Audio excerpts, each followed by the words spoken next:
Hello everybody, it's Enterprise coming at you with another video here. We got unfilled on the Corvette for my Battle Medic with our new debreaker that we got yesterday. I've been rolling it. I am on my second one now because I broke the first one testing stuff, but here we are.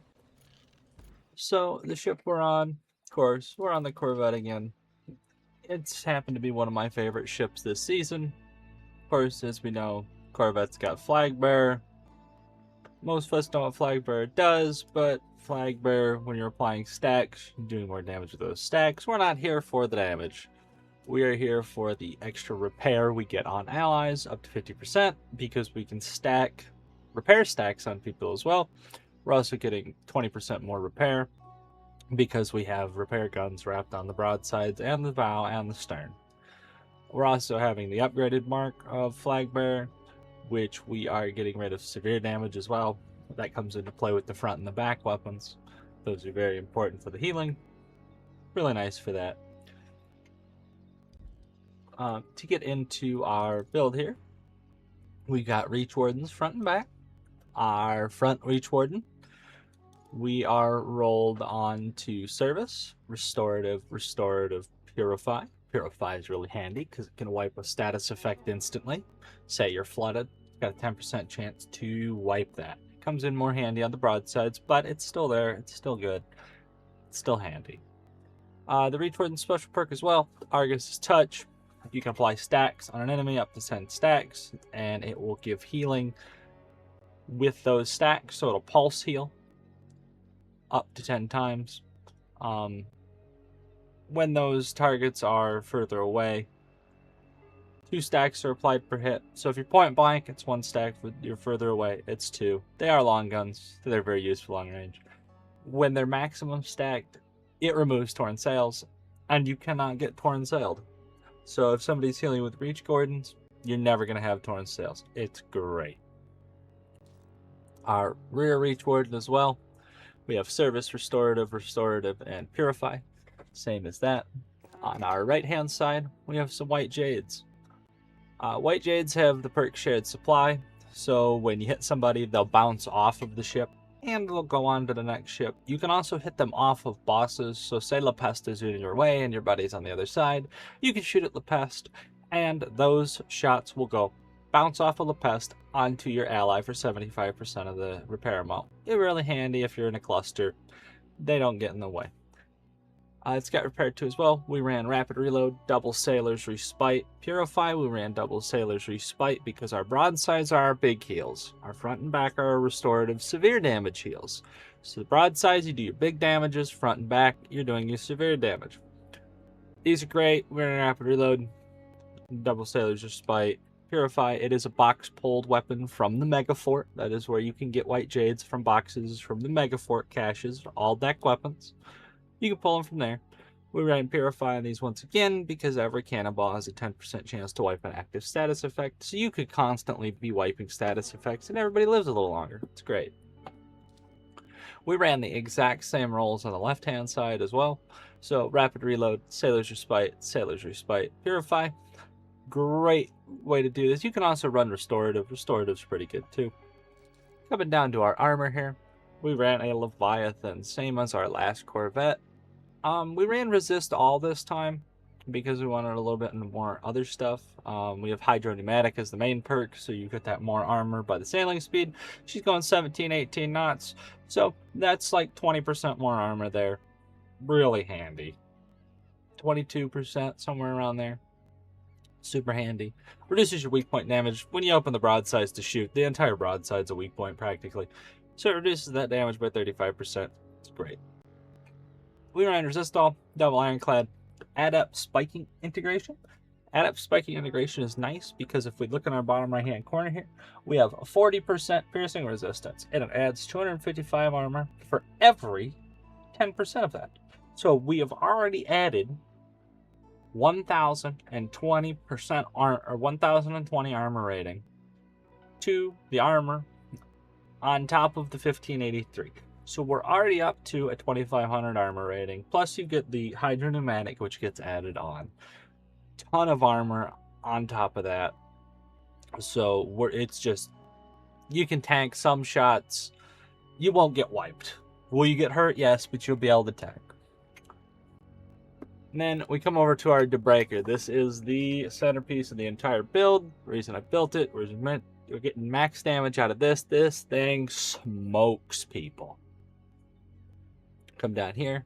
She's the new mortar. You get her in the faction war. Level 16 in there in your faction war. You only get one, so rolling this, be very careful. You can have a second one if you have multiple accounts, or you go into the trading community to get one. They are a little pricey right now, but that is a way to get it. The main perk on here is Ocean Snare.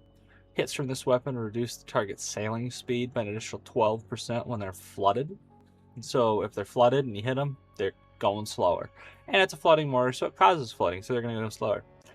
The big thing is when you hit a stationary target or someone affected by flooding or torn sails, those status effects then deal 60% more damage. So if they're flooded or torn sail, you're instantly doing 60% more damage.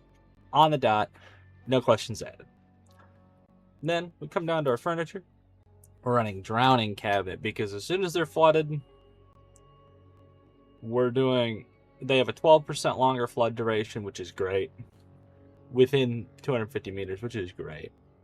It reduces the reload time by 10% of this mortar. Remember, it's a mortar. It takes a long time to reload. We have it down to 12.6 seconds, I believe, which is great. Really quick firing with the healing weapons. Then we run Caustic Spall Station.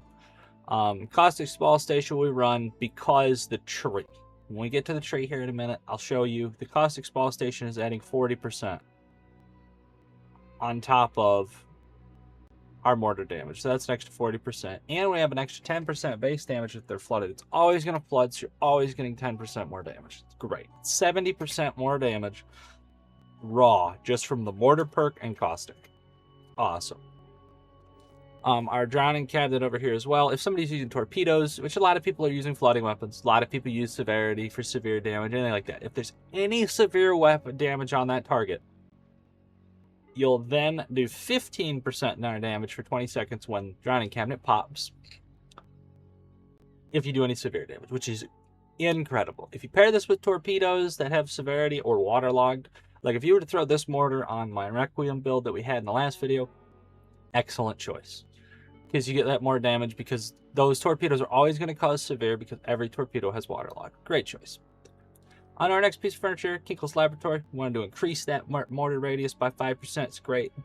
Wanted to increase the armor rating by 5% of the ship, which is great. And we also wanted to increase the damage to structures by 5% because that's a nice little added bonus. There is a slept-on furniture. This is a great piece of furniture if you can't decide on a last piece of furniture. It's great. It's just overall a good piece of furniture, if you're using mortars, of course. And then we're on to Layden's Vault Array. Using Layden's Vault Array because we rolled lightning strikes on our mortar. So up here on the debreaker, we rolled rupturing, amplified flooding, lightning strike. We rolled lightning strike because that's adding electric damage to the mortar. So if we come up here, it's adding electric. You see the lightning bolt. That is now a lightning flooding explosive weapon. So that adds lightning damage. When we come back down here and we notice from 5 meters of area effect of the weapon increases electric damage it can deal by 2%. Now, that is also affecting Lightning Strike, because Lightning Strike has that extra 7%. Then we're adding on to that 7% with Layden's Vault Array, and it reduces the reload by 6%. Awesome. It increases the damage to enemy ships with the Stormstruck status effect. So if they're Stormstruck and they're flooded, they're now taking 78% more damage just by the mortar, caustic, and Layden's Vault Array. They're instantly taking that much more damage. Then we run Mortar Works to increase the secondary damage by 19%. No brainer. Double amp flooding. It's great. Going to boost that a ton. Then we ran Expanding Corkscrew Station. Great piece of furniture. Increases that secondary flooding weapon. Increases that maximum range. I do believe you can get this from Jonas Vanderkill when he comes around. It's in his chest. You can loot it from. Great piece of furniture. We also have that extra 12%. And the mortar shoots further, which is great. Absolutely incredible. Our cosmetics here, if anybody's wondering, we're running the Royal Dyes set from the Versailles set for the color, the sail pattern, We have Passage of Time, which is the animated hourglass. Our figurehead is from the Casablanca ship set. It's the Medina Mare. It's a horse. Then that also comes with the Casablanca relics on the sides. Our hull colors for the Versailles set. So is our nameplate. So is our direct decoration. Our crew set. Our helm decor. Our trophy. And our pet is King Louis. We got the crow's nest is the Hikmah. And then we got Seraphim's Light as our aura. Onto the tree here. When we go into the tree, very, very, very important that you run Battle Medic on this build. When you have full repair weapons, so it's 40% more damage, raw damage for the mortar for each repair. We have repair around the whole ship, so we have 4 of them. Then when you have 4 of them, that's 120% more damage just by that. And then you add that to the 78%. We're almost at 200% more damage already. Then we run emergency repair. This is my favorite of the 3. You obviously have a fervor, which is great. You can do the weapon damage after a crew attack, or ramming, which is, if you time it, it's great. It hits like a freight train with this. Then you have the 10% below for enemies below 30% health. That's great for bosses. If you're farming, that's cool. You can run that. But I found emergency repair is one of the safest ones to run. Then we run Deadly Medicine. You store 100% of healing done as additional damage up to 100,000. So when we're healing people, bunch of heals, and then we launch a mortar at somebody, we're adding a raw 100,000 damage onto it. Raw damage. Raw. Great way to do it. I have all 80 points, so I came over here. I had a damage control. I really like being able to heal that little bit of severe back every now and again. It's great. Don't have to run anything into severity healing. First, we came down here to the left. We ran specialized munitions. We ran all the nodes up to specialized munitions 2. Then we ran up here. We ran expanding casing through all of its modules. Then we came over here and ran hull shredder through all of its modules.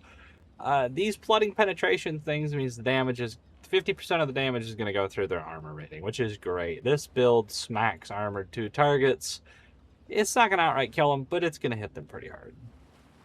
Then we come down here. We got high yield power. We've got 40% more explosive damage. We bring that all the way through here because it's a mortar that automatically has explosive on it. Then we came down here and did shield charge, so all that explosive damage also goes through, 50% of it. And then we came down here and we grabbed all of the electric damage, but we didn't grab the electric penetration. So we just grabbed the damage, right there. Then we come up here, we start heading north. It is very key that you come up here and grab these 2 Swift Strike modules, because that adding an extra 10% to caustic, which is great.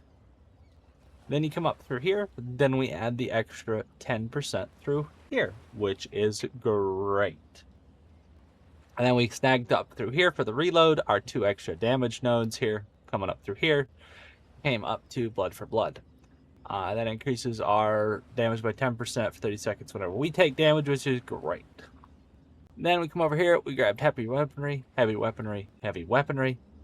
Then we came over here, we grabbed the heavy shells. We ran down both mortar tracks for the area of effect to boost our Laden's Volterice. That's an extra 15%. Then we grabbed the extra 5% here, 5% here to boost into the speed of the mortar.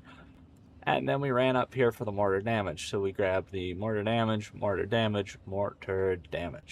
Now, this ship will never reach all the way up there until we get box-pulled debreakers. And box-pulled reach where you just can't get it up high enough. It's at 29 out of 30. No biggie. 28 is what you need for all the big events. No biggie. Then we're going to come into here. I'm going to go over to Sanaga, show you on Sanaga. If he's got armored, we'll deal with it. If he doesn't have armored, cool.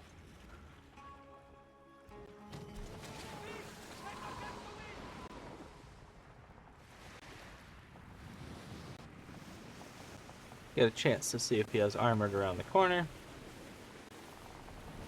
And this is the best build that I have found for consistency. He's got Last Resort 2 and Rallying Cry. So if we come here, we fire one mortar, and then we fire the next mortar. As you can see, we got an extremely big hit. He's flooded. Our hit's even bigger. And he is dead. 2 mortar shots. Mind you, we are on World 2-4. Do take that into account. I know it is Sanaga. We always test on Sanaga. So our other one we always test on. Come down here. Come down to Dirk Anurkin. He ends in a couple minutes here. We'll get him fired up. If he has armored, I'll get to show you that. He has phalanx too. Phalanx means he, I believe, gets more damage if more people are around. So we come here, we fire one mortar, and then we fire the next mortar. I like to space the mortars out because the first one usually causes the flood like that, and the second one hits him very hard. I've had this mortar hit up to 1 million damage before. It's very consistent. It's always hitting over 350k, but you've got the mortar with our Leviathan here and our brace. Didn't do a whole lot. We lived it with the brace. Nice hit. If we come over here to the Mazirja event, I do believe there's a bunch of players over here. We can get an effect for the healing and the damage the ship can do as well.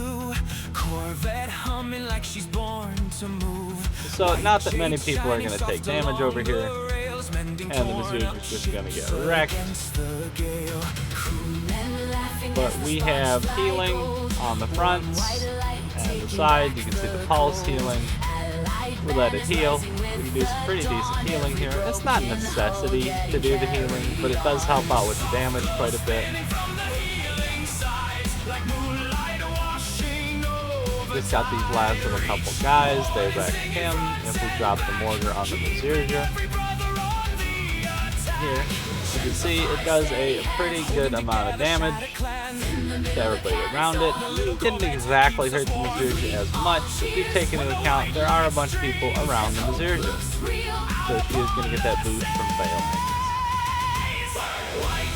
So if we come in here and drop another mortar, you can see we're doing about almost 500,000 damage with the mortar. Now, you could probably get the damage bigger with different rolls, but I have found this is the most consistent.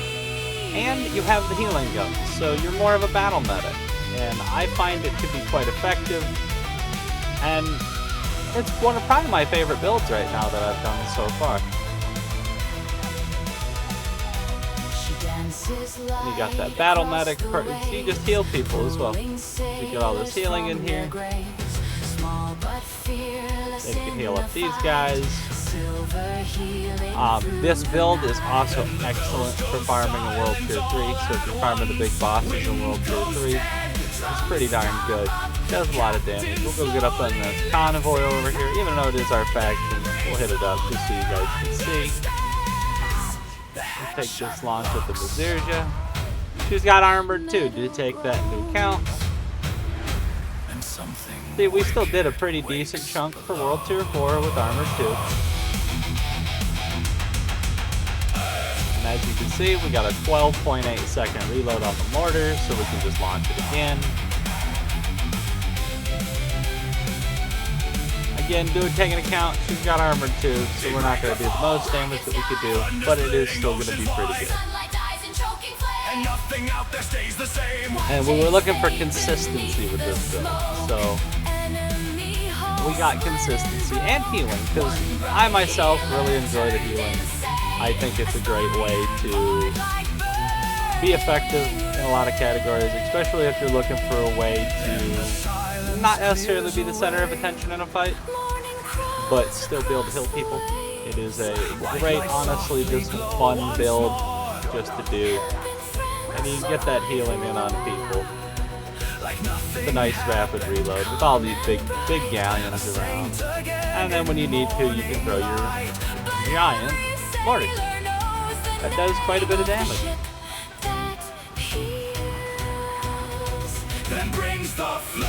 And it's in the Corvette, so the Corvette's pretty darn maneuverable. Her desync issue has seemed to be improved. It's still not the best. She's still bouncing around. But you do still have all of this healing you could do. And honestly, I think it's a great way to play the game, still get involved, still do the damage and participate. But, you know, take it as it is. And this Enterprise game is one of my favorite builds I've done. Thank y'all for watching, and I will see all y'all in the next one. Have a good day. Bye!